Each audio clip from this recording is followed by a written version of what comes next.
Hello, everyone. Matt Gajewski here, back again with the Stochastic DFS channel. Today, we're talking some best ball tiers. We're going to be talking some quarterbacks that are a bit overvalued according to our tier rankings. Before we get started, make sure to hit that thumbs up button, subscribe to the channel, and hit the notification bell so you know when this and all other content goes live. We are also giving you all of this away for free. That's our best ball package, includes rankings, tier breakdowns for every position. There's strategy articles for each individual site, DraftKings, Underdog, Drafters. We have it all. So make sure to check that out. The links will be in the description below. And now to get into the tiers, we're talking some players that are overvalued according to our rankings.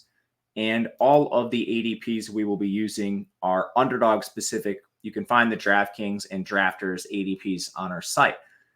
The degree to which these players are overvalued or undervalued will depend on your platform. So just take that with a grain of salt as we get into these. Overvalued. Brock Purdy, ADP, currently sits at 113.7. He is the quarterback 14 in our rankings. So this actually isn't a massive gap for us. And it's one that makes me a little nervous because of how good Brock Purdy was last year. I mean, he's literally setting records for yards per attempt at 9.9 per game.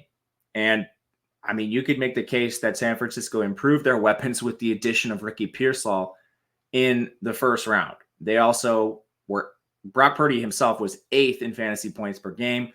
That was while just going over 300 yards on 5 occasions, which is a bit surprising.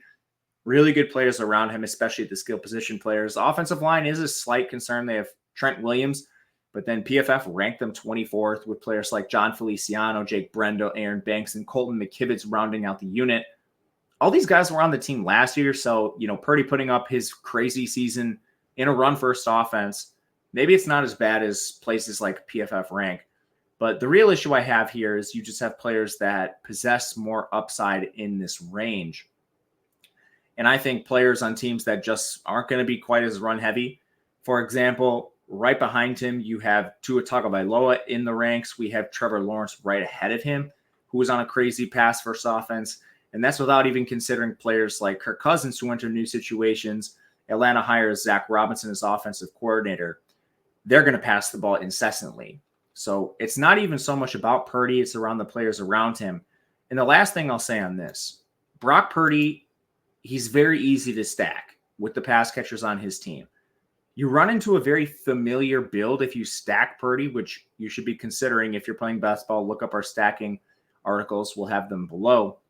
Basically, what happens is you have Christian McCaffrey at an ADP of 1. He's the number 1 overall pick. The draft loops back around. The players that draft number 1 overall are sitting in a spot where you can get Debo or Ayuk. You can get both sometimes. And that leads you to a very familiar, easy stack with Brock Purdy, who's quite simple just to tack on in the mid-rounds. So the build you run into is a little worrisome to me as well. As far as stack ownership goes, this one should be more of the higher owned stacks because Purdy offers nothing on the ground. He's highly attainable with the players and where they go in drafts. Stacks like the Ravens, for example, they're a little harder to complete than the 49ers stack, which makes it a little wearisome in my opinion. Going to our second overvalued quarterback. These are some later guys, but players that I think are coming in overvalued in the ranks.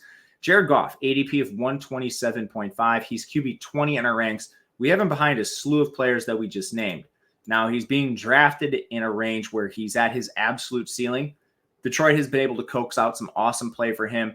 If you look at most recently what he's done in a run-first offense, he finished 7th best in yards per attempt, 7.7 last year that was adjusted.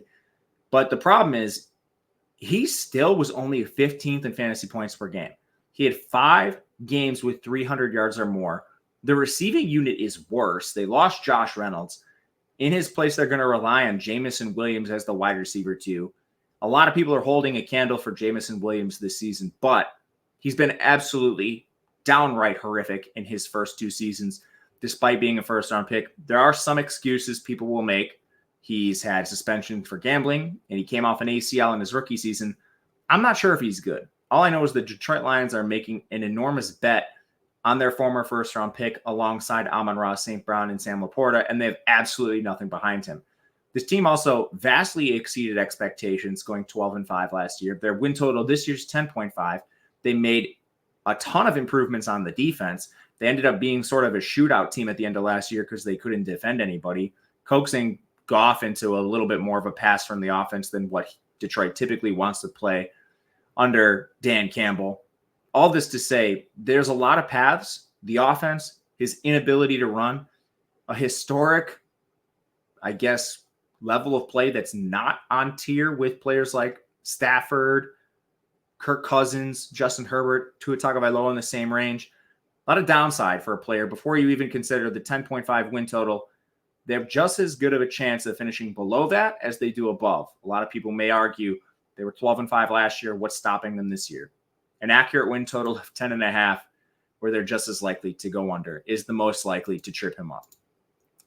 Last one, I struggle to even say he's overvalued, but because he's going so late, but he truly is, and it's Derek Carr. His ADP is 200.6. He's QB 28 in our rankings. I could make the case you could put him even lower behind players like Russell Wilson and whatnot.